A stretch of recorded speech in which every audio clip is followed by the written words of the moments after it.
ಮಾಡಿರುವಂತಹ ಭೂಕೃತೆ ಇಸ್ಲಾಂ ತಮ್ಮ ಶಕ್ತಿಯನ್ನ ಜನಸಂಖ್ಯೆಯನ್ನ ಬೆಳೆಸ್ಕೊಳ್ಳೋದಕ್ಕೋಸ್ಕರ ಇದೊಂದು ತಂತ್ರ ದೊಡ್ಡ ಷಡ್ಯಂತ್ರ ಇಡೀ ದೇಶದಲ್ಲಿ ನಡೀತಾ ಇದೆ. ಹಿಂದೂಗಳಲ್ಲಿ ಸ್ತ್ರೀಯನ್ನ ಮಾತ್ರ ದೇವೋಭವ ತಾಯಿಯ ಸಮಾನದಲ್ಲಿ ಕಂಡಂತ ಪೂಜತೆಯಲ್ಲಿ ಕಂಡಂತ ಸ್ತ್ರೀಯ ಒಂದು ಹಿಂದೂ ಧರ್ಮದಲ್ಲಿದೆ. ಅದನ್ನೇ ವ್ಯವಸ್ಥಿತವಾಗಿ ಅವಮಾನ, ಅಪಮಾನ, ಅಪಚಾರ ಮಾಡುವಂತಹ ಕುಕೃತ್ಯ ಇವತ್ತು ಇಸ್ಲಾಂನಲ್ಲಿದೆ. ಇಸ್ಲಾಂನಲ್ಲಿ ಸ್ತ್ರೀಗೆ ಬೆಲೆ ಇಲ್ಲ, ಒಂದು ಭೋಗದ ಪ್ರಾಣಿ ಅಷ್ಟೇ. ಅಲ್ಲಿ ಯಾವುದೇ ರೀತಿಯ ಸ್ತ್ರೀಗೆ ಸ್ಥಾನ ಇಲ್ಲ, ಮಾನ ಇಲ್ಲ, ಗೌರವ ಇಲ್ಲ, ಇನ್ನು ಹಕ್ಕು ಇಲ್ಲ. ಸೊ ಇಂಥ ಇದರಲ್ಲಿ ಹಿಂದೂ ಹೆಣ್ಣು ಮಕ್ಕಳನ್ನ ಪ್ರೀತಿ ಪ್ರೇಮದ ಹೆಸರಿನಲ್ಲಿ ಕುಸಲಾಯಿಸಿ ಇವತ್ತು ಬುರ್ಖಾ ಹಾಕುವಂತ, ಮತಾಂತರ ಮಾಡುವಂತ ದೊಡ್ಡ ಷಡ್ಯಂತ್ರ ಕುತಂತ್ರ ನಡೀತಾ ಇದೆ. ಸೊ ಇದರ ವಿರುದ್ಧ ಈಗಾಗಲೇ ನಾವು 2009ರಲ್ಲೇ ಒಂದು ಪುಸ್ತಕವನ್ನ ಮುದ್ರಣ ಮಾಡಿದ್ವಿ. ಈಗ ಮತ್ತೆ ಅದನ್ನೇ ರೀಪ್ರಿಂಟ್ ಮಾಡಿ ಇಲ್ಲಿವರೆಗೆ ನಡೆದಂತ ಘಟನೆಗಳನ್ನ ಅದರಲ್ಲಿ ಮುದ್ರಿಸಿ ಹೊಸ ಎರಡನೆಯ ಮುದ್ರಣವನ್ನು ನಾವು ಪುಸ್ತಕವನ್ನು ಬಿಡುಗಡೆ ಮಾಡ್ತಾ ಇದ್ದೇವೆ.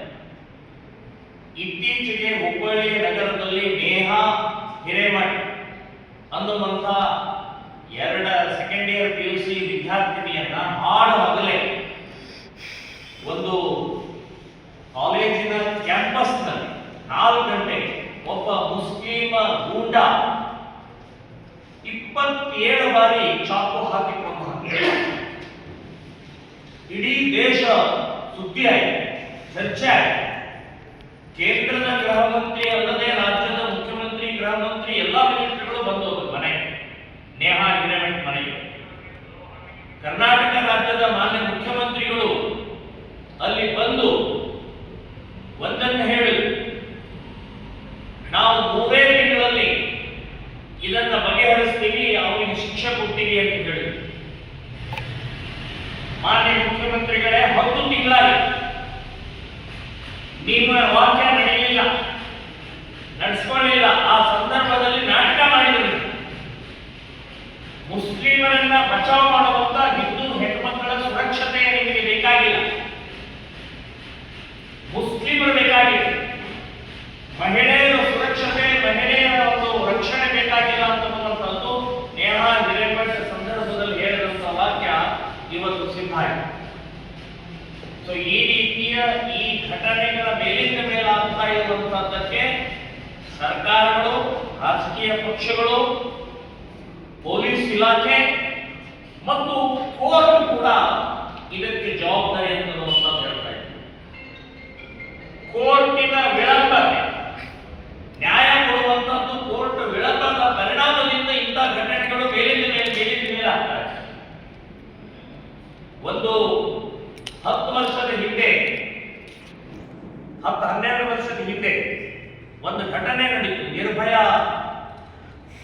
ಒಂದು ಹುಡುಗಿಯನ್ನ, ವಿದ್ಯಾರ್ಥಿನಿಯನ್ನ ಬಸ್ಸಿನಲ್ಲಿ ಇಡೀ ರಾತ್ರಿ ಅವಳ ಮೇಲೆ ಅತ್ಯಾಚಾರ, ಅತ್ಯಂತ ಕ್ರೌರ್ಯವಾಗಿ ನಡೆದಂತಹ ಘಟನೆ ಇಡೀ ದೊಡ್ಡ ದೇಶದಲ್ಲಿ ಚರ್ಚೆ ಆದಂತಹ ಸಮಯದಲ್ಲಿ ಆ ಘಟನೆಗೆ ಶಿಕ್ಷೆ ಆಗಬೇಕಾದ್ರೆ 12 ವರ್ಷ ತಗೊಳ್ತು ಇದೇ ಕೋರ್ಟ್.